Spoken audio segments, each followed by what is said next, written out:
کہ ہم اسٹیبلشمنٹ کی مدد کرتے رہے ہیں.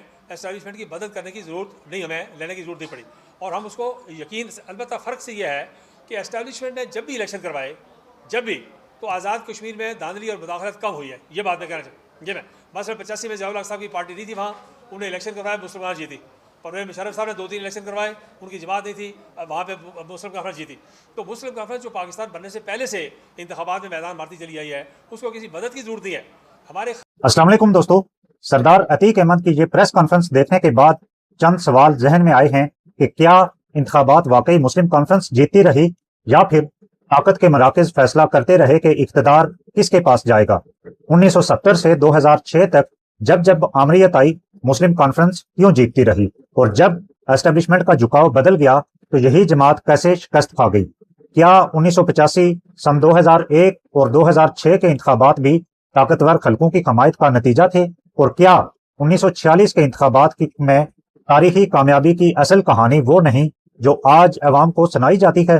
آج ہم بات کریں گے سردار عتیق احمد کی حالیہ پریس کانفرنس کی, جس کا ایک مختصر حصہ آپ نے ملاحظہ فرمایا.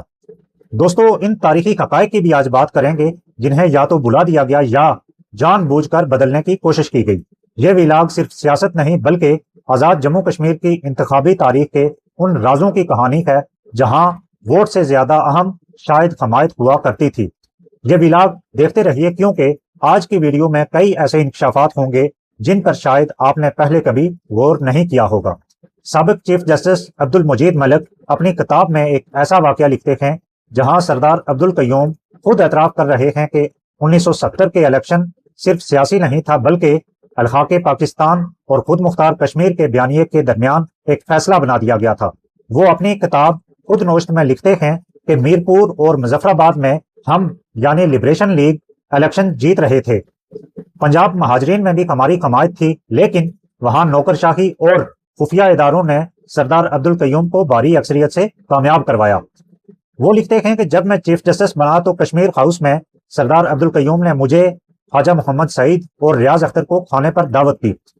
دوران گفتگو کے ایچ خورشید کا تذکرہ ہوا تو سردار عبد القیوم کا کہنا تھا کہ سیاست میں خورشید کا مقابلہ جان جوکھوں کا کام تھا. وہ ماضی کے واقعات سنا رہے تھے تو میں نے 1970 کے الیکشن کے بارے میں استفسار کیا. سردار عبد القیوم نے بتایا کہ جب انہیں یقین ہو گیا کہ خورشید کو اکثریت حاصل ہوگی تو انہوں نے اپنے ایک ہمنوا اور ایک جنرل کے ذریعے یحییٰ خان سے ملاقات کا وقت مانگا, مگر وہ مشرقی پاکستان کے معاملات میں مصروف تھے اور انہوں نے صرف 2 منٹ کا وقت دیا, جس میں کھڑے کھڑے میں نے صرف اتنا کہا, جنرل صاحب, آپ نے آزاد جموں کشمیر کے صدارتی انتخابات میں خود مختار کشمیر اور کشمیر کے الحاق پاکستان کے درمیان کسی ایک کا فیصلہ کرنا ہے. یحییٰ خان نے کہا, اس سے تمہارا کیا مطلب ہے؟ تو میں نے کہا کہ مطلب واضح ہے کہ میں جموں کشمیر کے الحاق پاکستان کا حامی ہوں اور خورشید خود مختار کشمیر چاہتا ہے. وہ آزاد حکومت کو ریاست کی مجاز حکومت تسلیم کروا کے خود مختار کشمیر کا مطالبہ کر رہا ہے. جس پر یحییٰ خان چند لمحے خاموشی کے بعد بولے, ہم نے تو الحاق پاکستان کی حمایت کرنی ہے. یوں وزیر داخلہ محمود خارون کو اپنا فیصلہ سنا دیا, اور اس حکمت عملی سے میں نے اپنی یقینی شکست کو کامیابی میں بدل دیا. یہ سردار عبد القیوم کے حوالے سے جسٹس مجید ملک اپنی کتاب میں لکھ رہے ہیں.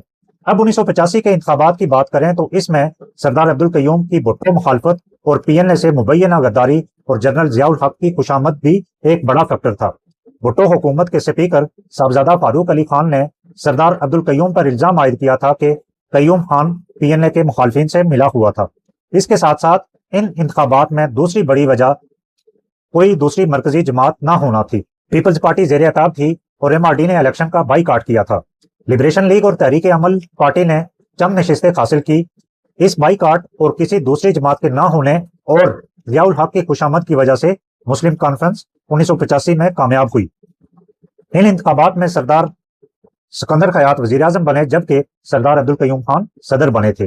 2001 کے الیکشن کی بات کریں تو مشرف دور میں یہ پہلے الیکشن تھے, اور ان الیکشن سے پہلے جب مشرف مارشل لا نافذ ہوا تو سردار عبد القیوم ان پہلے 3 افراد میں شامل تھے جنہوں نے نواز شریف کے خلاف بیانات دیے تھے. ان باقی 2 افراد میں شیخ رشید احمد اور چودھری شجاعت شامل ہیں. 2001 کے الیکشن سے قبل سردار عبد القیوم خان اور سردار عتیق احمد کی فوجی حکومت کی تعریفیں اور اس کے حق میں بیانات آج بھی ریکارڈ کا حصہ ہیں۔ اس سے قبل جب کارگل کا واقعہ ہوا تھا تو نواز شریف کی کارگل سے فوجیں واپس بلانے کی سب سے زیادہ تعریفیں بھی سردار عبدالقیوم خان نے کی تھیں اور انہیں بہترین حکمت عملی قرار دیا تھا، اور نواز شریف کے اس فیصلے پر یعنی فوج کو کارگل سے واپس بلانے کے فیصلے پر تنقید کرنے والے صحافیوں کی مظفر آباد میں سرزنش بھی کی تھی۔ 2006 کے الیکشن میں کامیابی کی وجہ بھی واضح ہے۔ اس وقت سردار عتیق احمد خان نے مسئلہ کشمیر پر جنرل مشرف کے 4 نکاتی فارمولے کی غیر مشروط حمایت کی تھی، اور مشرف فارمولے کے اس وقت کے ناقد سردار خالد ابراہیم ان انتخابات میں اسمبلی ممبر بھی منتخب نہ ہو سکے تھے۔ دوستو، یہ آمریت کے دور میں ہونے والے وہ 4 انتخابات تھے جن میں مسلم کانفرنس کامیاب ہوئی۔ اب آمریت کے دور میں ہونے والے ان انتخابات کی کہانی آپ کو بتاتے ہیں جب اسٹیبلشمنٹ کو مسلم کانفرنس کے بجائے کوئی اور پسند تھا، تو سردار عتیق کے آج کے دعوے کے برعکس ان الیکشنز میں مسلم کانفرنس کو شکست ہوئی تھی۔ میں آزاد جموں کشمیر میں کسی بھی طرح کے ہونے والے پہلے الیکشنز کی بات کر رہا ہوں جو 1961 میں ہوئے، اور ان میں مسلم کانفرنس کے امیدوار سردار عبدالقیوم خان کو شکست ہوئی تھی اور KH خورشید صدر منتخب ہوئے تھے۔ اب اگر یہ کہا جائے کہ یہ الیکشنز فیئر تھے تو یہ بھی کسی طور درست نہیں ہوگا، کیونکہ ان الیکشن سے قبل ایبڈا ایکٹ کے ذریعے سردار ابراہیم خان کو نااہل قرار دے کر انتخابات سے باہر کیا گیا تھا۔ سردار ابراہیم کے انتخابات سے باہر ہونے کی ایک وجہ شاید 1950 کی دہائی میں پنچ بغاوتوں کے دور میں ایوب خان کی بات نہ ماننا بھی تھی، اور یہی وجہ تھی کہ مارشل لا کے بعد ایوب خان نے سردار ابراہیم کو صدارت سے ہٹا کر KH خورشید کو یہ منصب سونپا تھا۔ KH خورشید کے اس وقت ایوب خان کے فیورٹ ہونے کی ایک وجہ یہ بھی تھی کہ وہ جنرل ایوب کے وزیر خارجہ منظور قادر کے فارمولے کی حمایت کر رہے تھے۔ 1990، 1991 اور 1996 کے الیکشن کی صورتحال بھی کوئی زیادہ مختلف نہیں تھی، بلکہ 1990 میں سردار عبدالقیوم خان کے وزیر اعظم بننے کی کہانی اور بھی دلچسپ ہے۔ خیر، آج ہم سردار عتیق کی پریس کانفرنس کی بات کر رہے ہیں، تو اسی پریس کانفرنس میں سردار عتیق خان نے یہ بھی کہا کہ تقسیم کشمیر سے قبل ہونے والے آخری انتخابات میں مسلم کانفرنس تمام کی تمام مسلم نشستیں جیتی تھی، اور ان کا دعویٰ بڑا ہی دلچسپ ہے اور اس کا پس منظر اس سے بھی کہیں زیادہ دلچسپ۔ 1946 کے ان الیکشن کی بات کریں تو ان الیکشن میں شیخ عبداللہ کی نیشنل کانفرنس نے بائیکاٹ کیا تھا اور وہ الیکشن میں حصہ نہیں لے رہی تھی، اور انتخابات میں صرف ایک ہی سیاسی جماعت تھی، مسلم کانفرنس، اور پھر وہ جیت گئی۔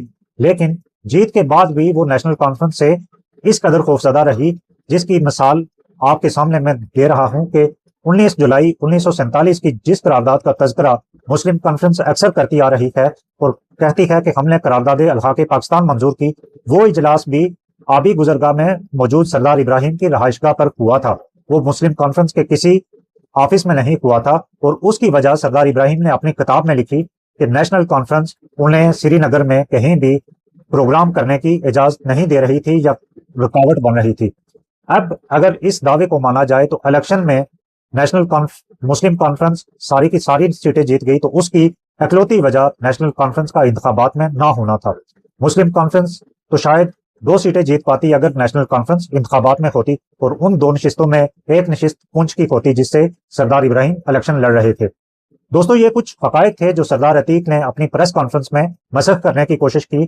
سردار عتیق شاید ماضی کی آمریتوں کا یاد کر کے موجودہ اسٹیبلشمنٹ کو یہ باور کروانے کی کوشش کر رہے ہیں کہ میں بھی یہاں ہوں، میرا بھی کچھ کیجیے گا، لیکن شاید انہیں اس بات کا اندازہ نہیں کہ انہی آمریتوں کی حمایت اور آمرانہ رویوں کی وجہ سے وہ ایک نشست تک محدود ہو گئے ہیں۔ حاجی یعقوب صاحب جو کبھی ان کے ساتھ بھی ہوا کرتے تھے، سردار عتیق صاحب کے بھی، تو وہ کہا کرتے تھے کہ اس سے ٹھا لنگیا، لیکن شاید اب تو پورا کا پورا دریائے جہلم گزر گیا ہے مسلم کانفرنس کے نیچے سے۔